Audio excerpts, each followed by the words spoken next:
আজকে ঠিক 11টা 20-এ কিং চার্লসের সাথে আমাদের চিফ অ্যাডভাইজারের একটা ওয়ান অন ওয়ান একটা মিটিং হয়েছে।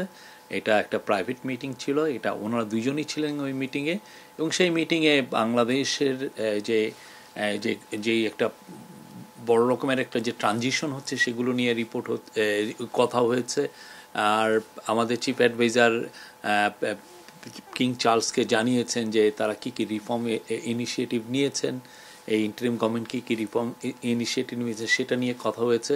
এবং কিং চার্লস যেহেতু প্রফেসর ইউনুসকে অনেক দিন থেকে চিনেন, তো সেই জন্য তাদের অনেক পুরনো অনেক ধরনের আলাপ হয়েছে। এটা 30 মিনিটসের মিটিং ছিল এবং খুবই সৌহার্দ্যপূর্ণ একটা মিটিং। এই মিটিংটা মানে আমরা বলবো যে এই পুরো ট্যুরের এটা ছিল সবচেয়েতে আমরা বলবো যে সবচেয়ে ইম্পর্টেন্ট ইভেন্ট। এবং আজকে এই মিটিংয়ে পরে উনি, এটা 11টা 50-এ মিটিংটা শেষ হয়ে যায়, উনি ফিরে এসছেন। উনি আবার বিকেলের দিকে আবার বাকিংহাম প্যালেসে যাবেন, তখন কিং চার্লস তাকে যে কিং চার্লস III হারমোনি অ্যাওয়ার্ডটা দিবেন। এই অ্যাওয়ার্ডটা একটা রেয়ার অনার ওনার জন্য।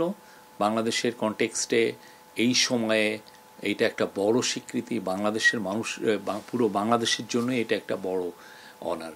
তো উনি যে ওনাকে এই অ্যাওয়ার্ডটা দেওয়া হচ্ছে যে ওনার লাইফ লং যে উনি যেই কাজগুলো করেছেন, যেমন ধরেন মাইক্রো ক্রেডিট পায়োনিয়ারিং করা, এবং মাইক্রো ক্রেডিট যে পুরো বিশ্বে একটা বড় রকমের একটা টুল এই ইয়েকে অ্যাড্রেস করার জন্য, পোভার্টিকে কমব্যাট করার জন্য, সেটা একটা ওনার। তারপর উনি সোশ্যাল বিজনেস নিয়ে কাজ করেছেন, সোশ্যাল বিজনেস কীভাবে পুরো বিশ্বে দরিদ্রতা কমাতে পারে। পুরো বিশ্বে অনেক অনেক ইস্যু আছে যেগুলো সত্যিকার অর্থে একটা কোম্পানি বা যেগুলো প্রাইভেট এবং প্রফিট ওরিয়েন্টেড কোম্পানি অনেক কাজ করতে পারে না, সেখানে সোশ্যাল বিজনেস ওই কাজগুলো করতে পারে।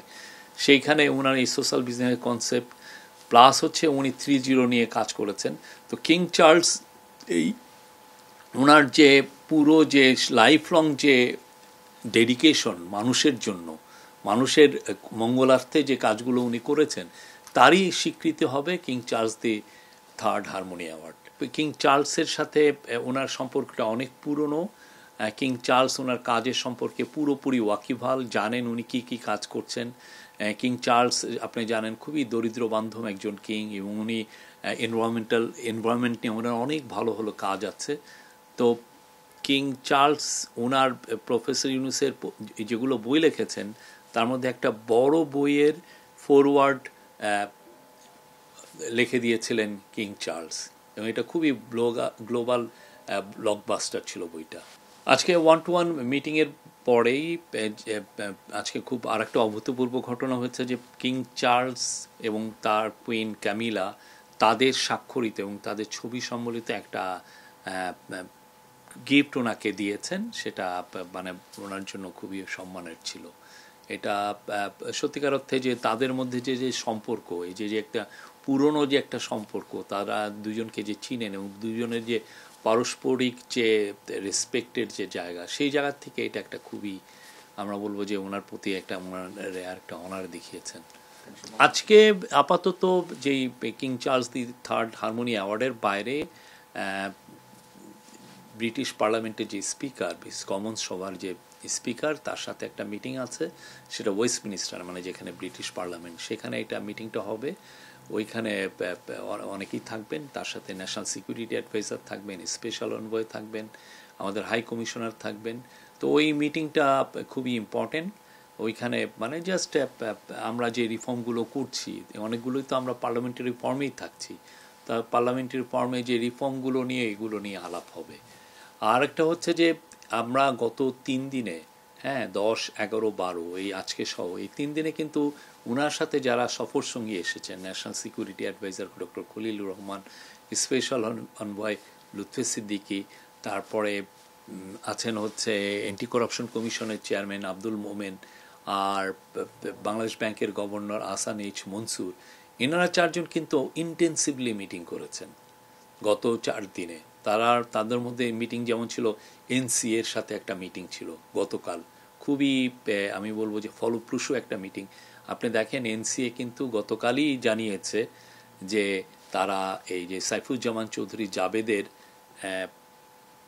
যে একটা প্রপার্টি আছে 11 মিলিয়ন পাউন্ডের, সেটা গিয়ে তারা ফ্রিজ করে দিয়েছে, জব্দ করেছে। তো এইরকম তো মানে অনেকগুলো কাজ হচ্ছে, অনেকগুলো মিটিং হচ্ছে।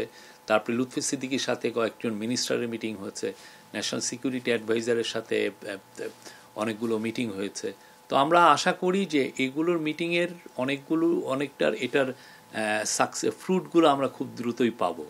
ব্রিটেন আমাদের খুব অনেক পুরনো বন্ধু, ব্রিটেনের সাথে আমাদের একটা ফ্যান্টাস্টিক সম্পর্ক আছে, সেটারই আসলে মানে আমরা রিফ্লেকশন দেখতে পাচ্ছি গত কয়েকদিনে এই মিটিংগুলোতে। আর এই মিটিংগুলোর বড় একটা ফোকাস হচ্ছে যে অ্যাসেট রিকভারি। আপনি জানেন বাংলাদেশের থেকে শেখ হাসিনার প্রায় 16 বছরের আমলে $234 বিলিয়ন সাইফন অফ হয়ে গেছে, মানে বাইরে চলে গেছে। এটা অনেক দেশে গিয়েছে, তার কিছু অংশ আমরা জানতে পেরেছি যে ইউকেতে এসছে। তো ইউকের যারা এগুলো নিয়ে কাজ করে তারা আমাদের সাথে যত ভালো রকমের কোঅপারেশন করছেন। আমরাও আমাদের কেসগুলো তাদের কাছে প্রেজেন্ট করছি যে দেখো এই ঘটনাগুলো ঘটেছে। তো তারা আপনারা দেখেন সেটারই ফল আপনারা অলরেডি দেখছেন। গতকালও একটা নিউজ হয়েছে, এর আগেও কয়েকটা নিউজ হয়েছে। তো ইউকের এই অ্যাসেট রিকভারি আমাদের জন্য খুবই একটা ইম্পর্টেন্ট কাজ। এটা বাংলাদেশের মানুষের টাকা, বাংলাদেশের মানুষকে কিভাবে গরিব বানিয়ে কিছু কিছু লোক কত বড় বড় জায়গায় কি সুবিশাল প্রাসাদ কিনেছেন। আপনি জানেন কানাডায় বেগমপাড়া হয়েছে, আমরা সাসপেক্ট করছি আরও অনেকগুলো দেশে গিয়েছে। তারই আলোকে এগুলো নিয়ে আমরা অ্যাসেট রিকভারি আমাদের একটা বড় কাজ, আমরা এই কাজগুলো করছি যাতে এই টাকাগুলো ফিরিয়ে এনে বাংলাদেশের দরিদ্র মানুষের কাজে লাগানো যায়। এটা খুবই ইম্পর্টেন্ট একটা মিটিং বাংলাদেশের জন্য, বাংলাদেশের সামনের পলিটিক্যাল বাস্তবতার জন্য। পলিটিক্যাল যে আমরা আগামীতে দেখছেন যে ইলেকশনের একটা ডেট দেওয়া হয়েছে এপ্রিলে, তো এই ডেমোক্রেটিক ট্রানজিশনের জন্য এই মিটিংটা খুবই ইম্পর্টেন্ট। এই মিটিংয়ে আমরা আশা করছি যে তারা মানে আমরা এখানে আসলে কি এজেন্ডা এটা না, তারা যে মিটিং করছেন এবং তারা সব কিছুই আলাপ করবেন। কেননা একজন হচ্ছেন বাংলাদেশের এখন ইন্টারিম গভর্নমেন্টের প্রধান, আর একজন হচ্ছেন বাংলাদেশের লার্জেস্ট পলিটিক্যাল পার্টির প্রধান। তো তারা দুইজনের মধ্যে আলোচনা হবে এবং তারা অনেকগুলো সব কিছু নিয়ে আলোচনা করবেন এটা। এবং এটার প্রস্তুতি হিসেবে আজকে বিএনপির তরফ থেকে একজন অফিসিয়ালও এসেছিলেন, আমাদের সাথে উনি কথাও হয়েছে তাদের সাথে। তো কালকে আমরা আশা করছি যে 9টার মধ্যেই ওনারা আসবেন। আসার পরে একটা 1-to-1 মিটিং হবে। এই ক্ষেত্রে যদি ওনারা মনে করেন যে আরও অন্যান্য কেউ থাকবে, সেটা এই দুজন লিডারই এটা ডিসাইড করবেন।